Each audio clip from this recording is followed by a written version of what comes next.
TGK itu bukan hanya untuk ulama, tapi juga sebutan untuk kaum pria yang tidak dikenal. Foto Ade Armando video itu hanya tinggal kolor. Orang menikmati foto tersebut. Saya bilang ini kita udah ada yang salah.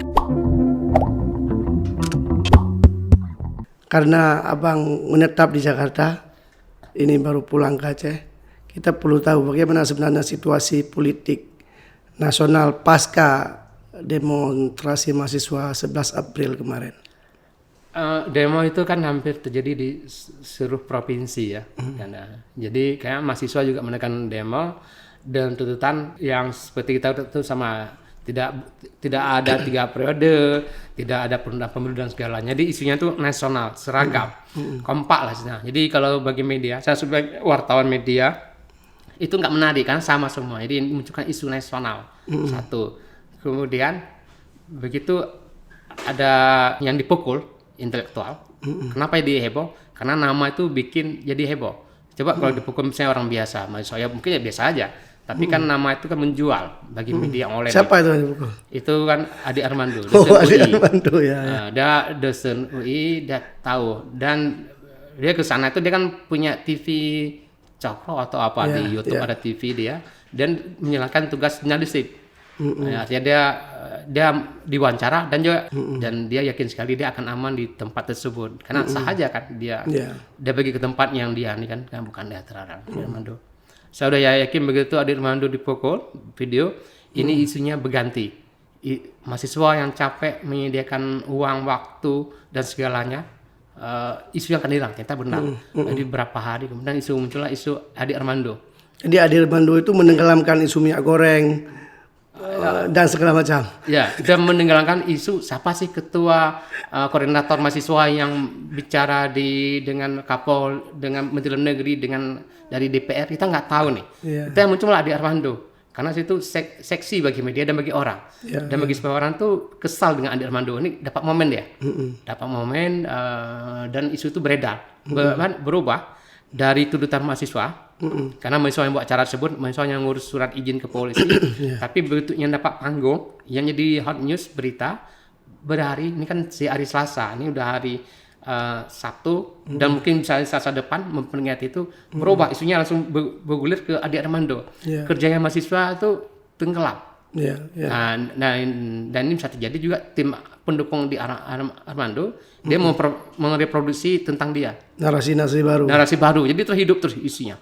Dan ini mengingatkan kita seperti Rara pawang hujan di MotoGP. Paling misalkan 2 hari udah selesai MotoGP udah selesai, tapi Rara ini sengaja dimunculkan itu jadi menarik bagi orang. Jadi ini kan kita melihat di aspek marketing, bukan aspeknya agama dan segalanya. Kalau di art marketing dia dapat nama MotoGP ini berhari muncul terus kemudian dia perdebatan. Makin diperdebatkan, makin dipersoalkan dari segi komunikasi, informasi itu makin laris.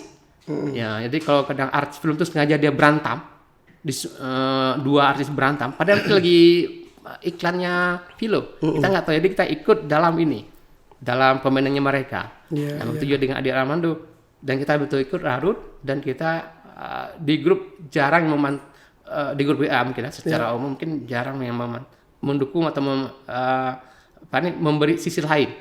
Misalnya ketika foto Ade Armando video itu hanya tinggal kolor, orang menikmati foto tersebut. Padahal itu kan aurat. Dan kadang itu diposting oleh perempuan juga. Saya bilang ini kita udah ada yang salah. Tapi kalau kita posting itu kita bilang ini salah, kita bisa diserang dan bisa dikeluarkan dari grup WA. Jadi sebenarnya dampak bagi Aceh, dampak bagi kedamaian Aceh, dampak bagi stabilitas sosial dan politik di Aceh dari kasus Ade Armando atau demonstrasi misalnya apa kira-kira Bang? Itu kan hanya rutinitas. Kalau nggak di demo nanti dikirim BH atau kutang. Seperti tahun di masa Orde Baru. Iya. Jadi kalau nggak demo dikirim kutang BH dan itu sebenarnya mengirim kutang BH itu termasuk pelecehan juga pada perempuan. Jadi kenapa kutang BH yang dikirim dianggap nggak mampu loyo, jadi ini termasuk pelecehan. Jadi Aceh ikut demo juga, di kabupaten juga ikut demo juga dengan isu yang sama. Saya pernah menyarankan kepada berdemo kalau mau demo tambahkan isu lokal di Aceh apa misalnya kemiskinan, stunting dan itu bisa menarik bagi orang. Kemiskinan, pendidikan dimasukkan lagi isu lokal. Karena bagi media demo di Aceh duplikat dari demo di Jakarta. Nggak ada menarik. Kecuali ada yang dibakar, ada yang rusak, ada itu lain. Tapi ini kan hanya duplikat aja, demo, dialog, ya gitu-gitu aja. Mungkin karena bulan puasa di demonya agak sedikit tertahan ya. Iya, Gitu. Jadi nggak ada yang berubah, nggak ada benefit bagi Aceh, ya itu aja, karena nggak ada hal yang baru. Ini sebagai pelaku literasi juga Bang kan, menulis buku Wasantiro kemarin, ada juga buku-buku yang lain. Baru-baru ini Ganjar ke Aceh dan disinyalir diberikan gelar teku kepada Ganjar, Gubernur Jawa Tengah. Apa pandangan Abang? Tim ses Ganjar, salah satu tim sesnya WA ke saya ketika dia udah ada di Luk Somai.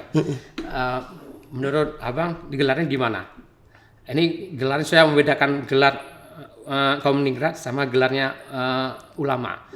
Saya bilang itu kalau ningrat itu darah, tengku seperti Radin, jadi nggak bisa di ini.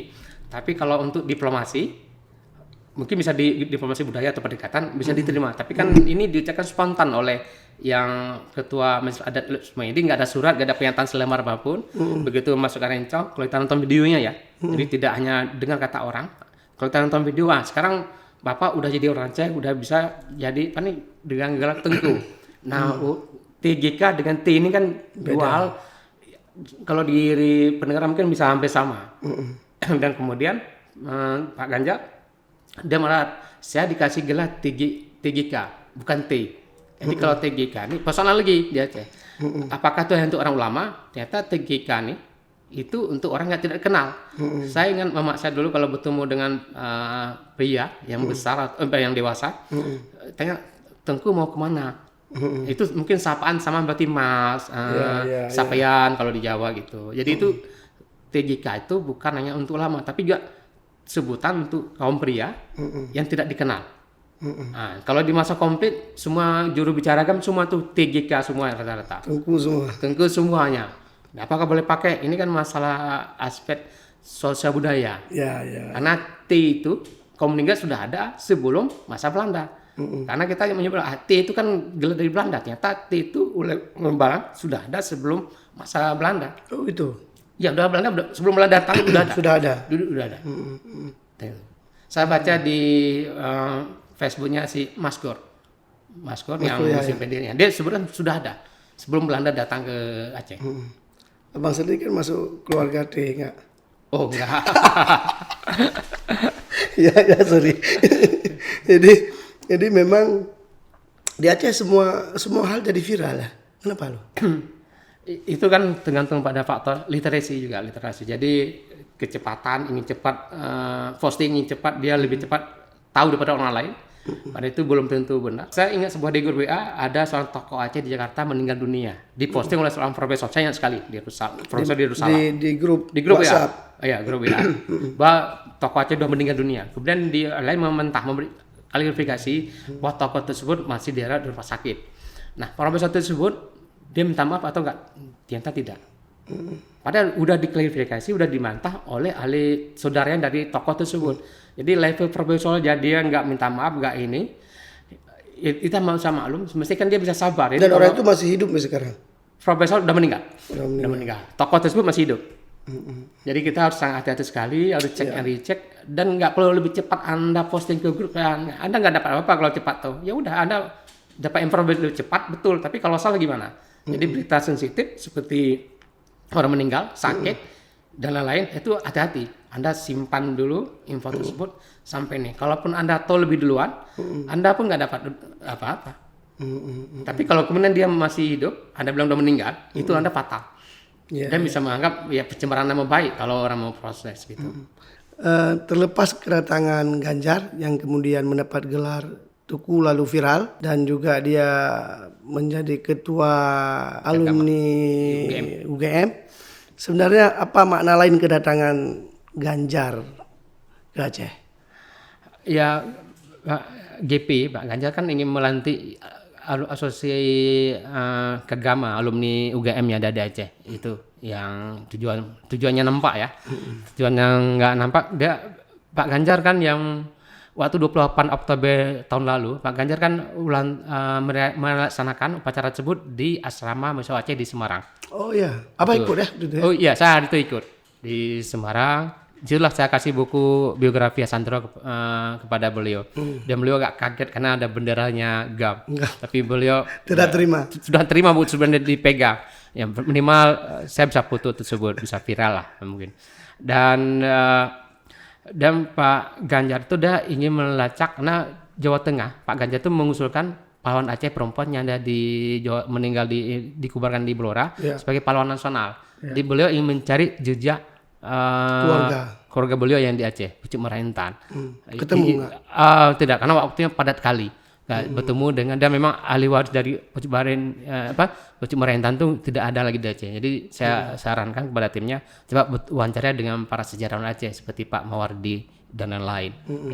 Nah, sebelum Pak Ganjar ke Aceh, itu sebenarnya tanggal 25 Maret atau akhir ini Anies mau ke Aceh. Dia ada acara di Aceh Utara atau Aceh Timur. Kejadian sudah ada, turun di Banda Aceh, kemudian bertemu dengan ulama di Aceh Besar, ulama di Ulegli, ulama di Abu Tumin, dan lain sampai dia ke Aceh Utara atau Aceh Timur. Ada acara di situ. Tapi kemudian Anies batal pergi karena semua gubernur bertemu di Bali. Mungkin acara Dipanggil Pak Jokowi. ya, ada pertemuan semua gubernur yang Jokowi marah-marah itu. Jadi sebenarnya Anies duluan datang ke Aceh rencananya, tapi kemudian batal. Tapi kemudian momen ini dia tiba-tiba Pak Ganjar datang dengan alasan melantik pengurus UGM, alumni UGM di Aceh Utara dan di Banda Aceh. Jadi beliau dapat nama dan dapat karena salah penyebutan tersebut akhirnya bisa viral di Aceh dan ada orang yang keberatan. Kenapa kok gelar ningrat itu gaun biru diberikan kepada yang bukan itu. Tapi sebenarnya peluang menjadi presiden siapa? Poll itu kan 11 menit, jadi kita harus tunggu dulu pada di tahun 2024. Ini masih bisa berubah, ini kan masih mencari siapa yang ini. Tapi ada kemungkinan ya capres itu ya yang pasti biasanya pasti orang Jawa. Orang Jawa tidak akan memilih presiden yang bukan keturunan dari Jawa. Karena pemilih di Indonesia kan 100 juta itu orang etnis Jawa, dan itu ada di semua daerah. Jadi kemungkinan besar mereka sangat ingin memilih itu ya orang Jawa sebagai presiden. Jadi kuncinya itu kata Edith, kuncinya ada di Jawa yaitu. Dan dia tidak akan memilih secara umum ya. Ini masyarakat Jawa yang berada di pelosok yang banyak. Kalau intelektual dia mungkin berubah, dia bisa memilih Anies atau siapa lah yang mungkin.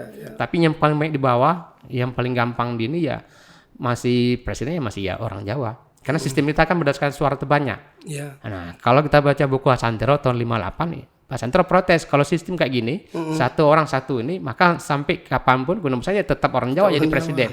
Asantero mengusulkan ya seperti di Amerika, per wilayah bukan per suara. Federal. Iya.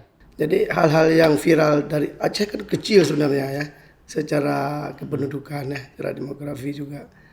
Tapi viral ini karena dan akhirnya kan kontraproduktif ya. Tidak sedikit yang viral itu yang produktif, tapi kebanyakan yang viral itu yang kontra ya. Nah, Abang melihat kenapa tuh? Ya, mungkin ada faktor dengan residuum dari pilpres sebelumnya masih ada. Kemudian faktor literasi. Yang faktor 3 ya faktor kebencian aja, nggak suka. Ya, jadi fanatisme buta ya fanatis buta itu, maka perlu literasi, tidak membaca sumbernya aslinya, tidak melihat membaca judul berita. Karena judul berita online itu harus bombastis supaya orang tertarik untuk klik. Jadi kalau judulnya bagus judulnya kontra. Ya, isinya bagus. Isinya tidak seperti judulnya. Jadi kan kalau baca judul begini, tapi isinya lain dia. Judul kan harus pendek, singkat, dan ada rasa penasaran bagi pembaca. Itu kan judul media online. Kan beda dengan koran. Koran kan dibaca, koran kan beli atau apa. Kalau media online kan rata-rata gratis dan nggak perlu berlangganan yang online tuh. Jadi salah satu cara memicu pembaca mau klik netizen itu ya dia buat judul yang menarik. Judul yang menarik supaya orang klik, begitu klik ya itu kan udah bisnis klik baik itu. Jadi di situ ada tuh, jadi samping semakin banyak yang klik kan semakin bagus dia. Tapi memang khusus misalnya karena tadi Abang sebutkan tentang kemiskinan, tentang pendidikan, kayak itu bicara hasil kajian atau survei lah ya. Nah, ada satu juga hasil survei, itu survei tentang berita hoak.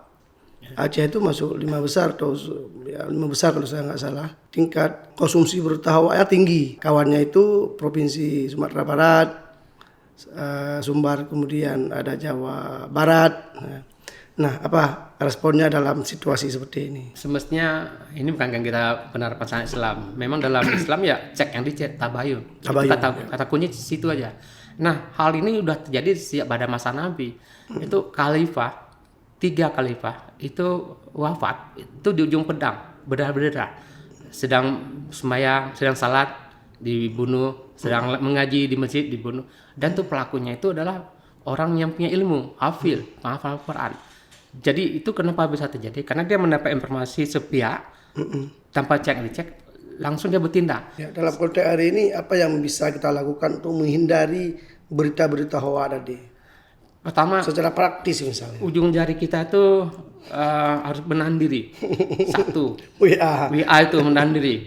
Puasa WA lah, puasa memposting. Yang kedua, bertanya pada orang, benar nggak ini?